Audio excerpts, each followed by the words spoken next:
বন্ধুগণ, আমার আপনার মধ্যে আল্লাহর ভয় কেমন থাকবে?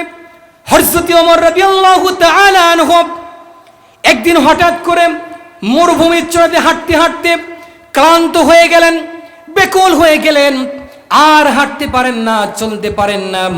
হযরত ওমর রাদিয়াল্লাহু তাআলা আনহু রাস্তার মাঝখানে থমকে দাঁড়ায় গেলেন। এই মরুভূমির চড়াতে কেউ আছে কিনা জানি না। ডানে তাকাই কোনো মানুষ নেই, বামে তাকাই কোনো মানুষ নেই, সামনে কোনো মানুষ নেই, পিছনে কোনো মানুষ নেই। মরুভূমির চড়াতে একা একা ব্যাকুল হয়ে আসলো, পানির পিপাসা লেগেছে, কি অবস্থায় থাকবে? হযরত ওমর ব্যাকুল হয়ে গেলেন, আহারে এই মরুভূমির চড়াতে আমাকে এক ফোঁটা পানি কে দিতে পারে? হতাশার হয়ে গেলেন, ব্যাকুল হয়ে গেলেন। দূরে দেখা যায় একজন রাখাল দাঁড়িয়ে আছে। ভাই, ও রাখাল ভাই, তোমার কাছে আমি দেখতে পাই তোমার কাছে কিছু ছাগি আছে, কিছু বকরি আছে, ওখান থেকে তুমি আমাকে একটি ছাগি দাও, একটি বকরি দাও, আমি দুধটা দহন করতে চাই, একটু দুধ পান করতে চাই, আমার খুব পানির পিপাসা লেগেছে। ওই রাখাল ডাক দিয়ে বললেন, ও পথিক ভাই, না না না, এখান থেকে একটা ছাগিও তোমাকে দেওয়া যাবে না, কারণ এটা হলো আমার মালিকের হুকুম। আমার মালিকের হুকুম আমি অমান্য করতে পারবো না।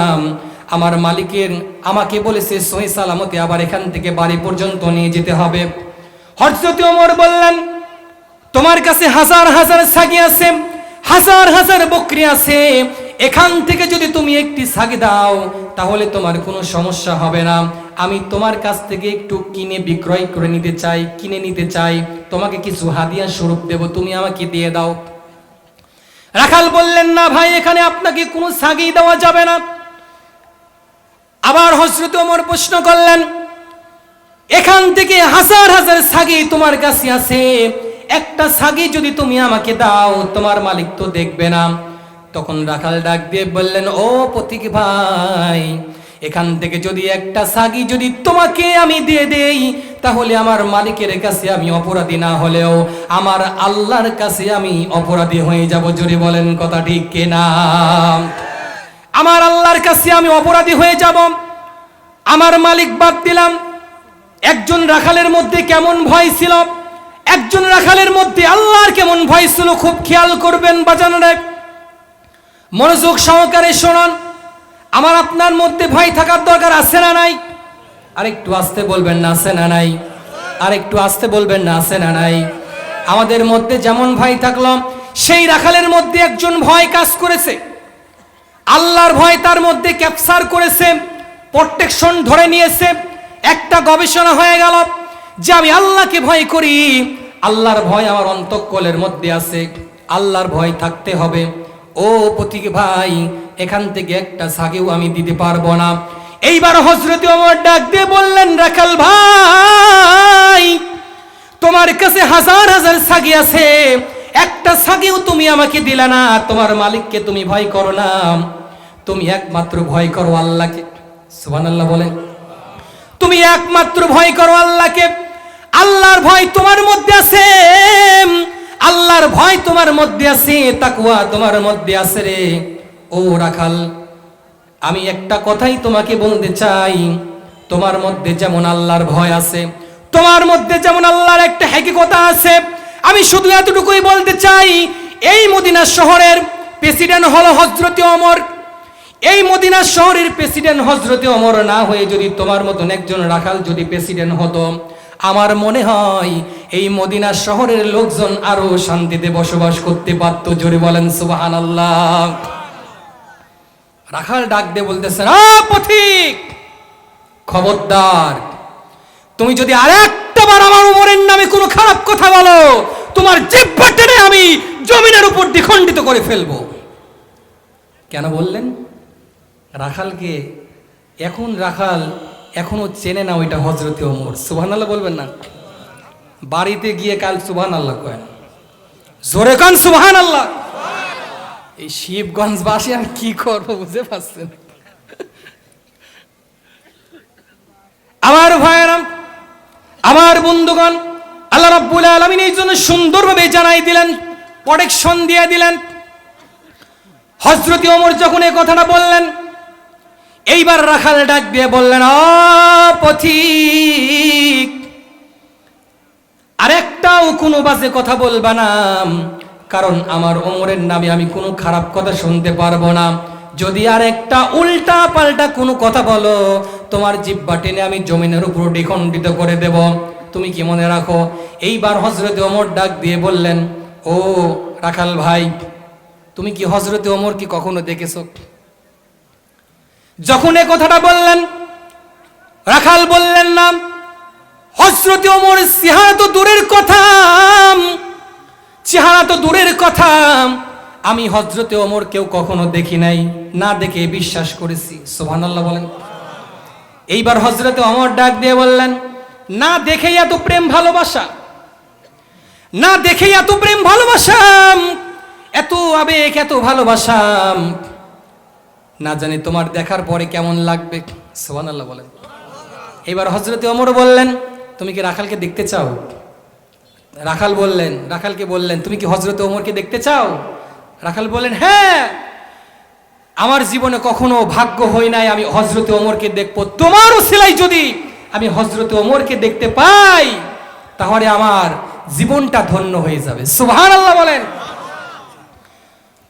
রাখালকে যখন এই কথাটা বলা হলো, হযরতে ওমর ডাক দিয়ে বললেন, ও রাখাল, কালকে অমুক সময় তোমাকে আমার কওমের কিছু লোকগণ তোমাকে ধরে নিয়ে আসবে, তোমাকে কালকে হযরতে ওমরের সঙ্গে সাক্ষাৎ করে দেব। সুবহানাল্লাহ বলেন। খুশিতে বাকবাক, দিনে ঘুম নাই, রাতে ঘুম নাই। সুবহানাল্লাহ বলেন। টেনশনে মাথায় খারাপ। আহারে, যেই ওমরকে না দেখে বিশ্বাস করেছি সে ওমরকে কালকে দেখব। সুবহানাল্লাহ। পরের দিন সকালবেলা হযরতে ওমরের কিছু লোকজন নিয়ে রাখালকে নিয়ে রাজ দরবারে যখন নিয়ে আসা হলো, আমার বন্ধুগণ, নিয়ে আসার সঙ্গে সঙ্গে চেয়ারের উপরে এমন বসা হযরতে ওমর, বিশাল একটা চেয়ারের উপরে বসা। এবার রাখাল দূর থেকে দেখতে পেল, গেল কালকে যেই মানুষটির জিহ্বা টেনে আমি জমিনের উপর দ্বিখণ্ডিত করে দিতে চেয়েছি, ইনিই মনে হয় হযরতে ওমর। সুবহানাল্লাহ। আরে, কালকে আমাকে সাইজ করে না, আজ আমাকে জন্মের মতো খেপাবি। কথা কোন ঠিক কিনা? কাল তো হাতের কাছে পেয়েছে, কিচ্ছু করি নাই, আজ আমার কল্লা শেষ। কথা কোন ঠিক কিনা? সুবহানাল্লাহ কবেন না? ব্যাকুল হয়ে গেলেন। আহারে, ওমর চেয়ারে এত সুন্দর, সুবহানাল্লাহ, এত সুন্দর, এক পাও আগাই এক পাও পিছাই। ওই যে ভয়, কাল তুমি জিহ্বা টেনে দমিনে দ্বিখণ্ডিত করে দিয়ে দিয়েছি, এখন সামনে গেলে তোমার খবর খারাপ। আমার ভাইরা, আমার বন্ধুগণ, আল্লাহ রাব্বুল আলামিন সুন্দর সুন্দর তার মধ্যে হাকিকত দিয়ে দিলেন। এইবার যখন সঙ্গে সঙ্গে হযরতে ওমর চেয়ার থেকে ধাপ করে নেমে গেলেন, নেমে যাওয়ার সঙ্গে সঙ্গে রাখালকে বুকের মধ্যে জড়িয়ে ধরলেন। ধরার সঙ্গে সঙ্গে দুই গালে দুইটা চুমু দিয়ে রাখালকে ডাক দিয়ে বলতেছেন, রাখাল ভাই, তুমি আমার বুকের মধ্যে আসরে রাখাল, তোমার দুই গালে আমি দুইটা চুমু দিতে চাই। রাখালকে চুমু দিয়ে ডাক দিয়ে বললেন, ও রাখাল ভাই, তুমি আমাকে একটু জ্ঞান তুমি আমাকে দিয়ে দাও, আমার তো এত জ্ঞান নাই, তুমি আমাকে একটু জ্ঞান অর্জন করে দাও। আমার মধ্যে যতটুকু ভয় আছে,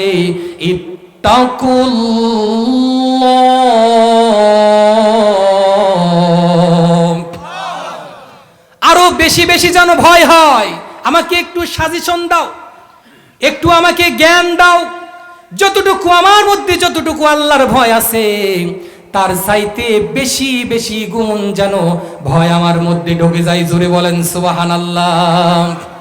আমার ভয়েরাম, আমার বন্ধুগণ, আল্লাহ রাব্বুল আলামিন এই জন্য সুন্দরভাবে মানুষদেরকে জানাই দিলেন, পৃথিবীর মানুষেরা তোমরা শোনো, তোমাদের ভয় থাকতে হবে আল্লাহর। আল্লাহর ভয় যদি সদা সর্বদা যদি তোমাদের মধ্যে থাকে, আর যদি দুনিয়ার বুকে তোমরা 5 ওয়াক্ত নামাজ আদায় করে যদি আমার অন্ধকার কবরে আসতে পারো, ওই কবর জগতে যে পরিমাণ তুমি শান্তিতে থাকবা, তার চাইতে বেশি শান্তিতে থাকবা ইন্নাল্লাযীনা আমানু ওয়া আমিলুস সালিহাতি কানাত লাহুম জান্নাতুল ফিরদাউসি নুজুলা। জোরে বলেন আল্লাহু আকবার। আমার ভাইরা, আমার বন্ধুগণ, আল্লাহ রাব্বুল আলামিন সুন্দরভাবে জানাই দিলেন, তোমরা যদি আমার ইবাদত বন্দেগী করো, আমার যদি তোমরা ইবাদত বন্দেগী করো, তোমাদের জন্য উত্তম মর্যাদা আছে জান্নাতুল ফিরদাউস। আমরা এখানে যারা আছি সবাই কি জান্নাতে যেতে চাই? আর একটু আস্তে বলবেন না, সবাই কি জান্নাতে যেতে চাই?